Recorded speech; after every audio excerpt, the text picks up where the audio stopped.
رسم ها رو در یک جایی در این رسم ها در یک جایی چی رو ifade میکنن؟ فیلم، آغاز فیلم. آغاز فیلم. باشه. آغاز فیلم. خب. افرادی که بیشتر با ویدیو مشغول هستن من فکر میکنم که کامera. اما اینجا کامera نیست. آغاز فیلم از در هر یک چی بگیرم. آغاز. فکر کنید.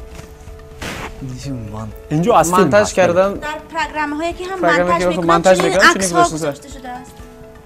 یعنی که در برنامه هایی که تنظیم کردن تنظیم میکنن چنین عکس هستن. خوب قبول. چی حاصل می شود؟ شما همین رو برای من گویید. فیلم هر سه شب یک هست. چی حاصل می شود؟ صلاح الدین سرفراز فیلم حاصل می شود. خوب. در اینجا لنت هم هست. لنت گذارون مونتاژ کردن نشون دیگر چی سلسله فیلم من شما رو نفهمیدم چی؟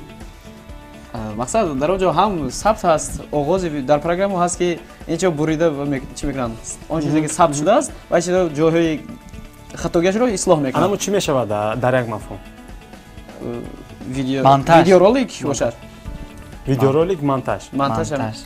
سومان من یک چند تا وریانت دارم برای همین. گوید همش رو گوید یکی از شاید که درست باشه. نه واقعا وریانت های تو رو گوید یکی از شاید لنت ویدیو مونتاژ. شاید باید ژورنالیست بسیار کار لنت و ویدیو مونتاژ. خب شما فیلم شما آغاز فیلم است فکر کنم. آغاز فیلم آغاز فیلم ما ثبت کردم. آغاز فیلم شما مونتاژ.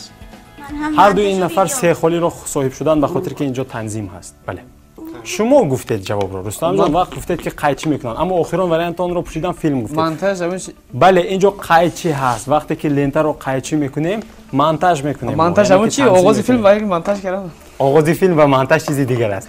تنظیم است اینجا. بله خب سومان و صلاح الدین سه خالی رو صاحب شدن. تشکر. مرحمت عکس دیگر رو ما برای شما